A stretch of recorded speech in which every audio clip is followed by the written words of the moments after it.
కొంతమంది ఈ మధ్య మాకు ఫ్రీడమ్ కావాలి, మా ఇంట్లో ప్రైవసీ లేదు, నాకు అసలు ప్రైవసీ లేదు, నా పేరెంట్స్ చాలా స్ట్రిక్ట్ అని కొన్ని వీడియోస్ పెడుతుంటే చూసాను. నాకు అనిపించింది ఫ్రీడమ్ కావాలా? అదేం క్వశ్చన్. నీకు ఫ్రీడమ్ యూటిలైజ్ చేసుకోవడం వస్తే ఫ్రీడమ్ పేరెంట్సే ఇస్తారు, ఇచ్చేదేముంది.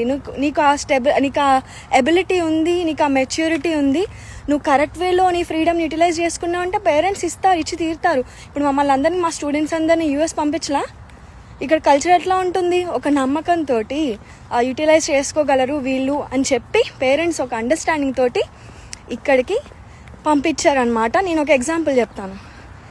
ఇక్కడ ఈ కూలి పనులు వాటితోటి ఎంత కష్టపడుతున్నారు స్టూడెంట్స్. ఇక్కడ ఆడపిల్లలు అబ్బాయిలకి ఏం తీసుకోవట్లేదు. నేను ఫెమినిస్ట్ అది ఇది అని చెప్పి నా మీద ఏమి సెటైర్ లేకండి. టు బి ఫ్రాంక్, అబ్బాయిలతోటి కంపేర్ చేస్తే అమ్మాయిలు ఎక్కువ స్ట్రగుల్ ఫేస్ చేస్తున్నారు అండ్ చాలా రెస్పాన్సిబిలిటీస్ కూడా తీసుకున్నారు.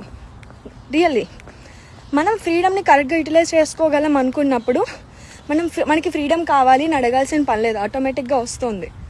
ఓకేనా? సో పేరెంట్స్ స్ట్రిక్ట్గా ఉన్నారని సెటైర్లు వేయడం ఆపండి, కెరీర్ మీద ఫోకస్ చేయండి, బాగుపడతారు. జై శ్రీరామ్.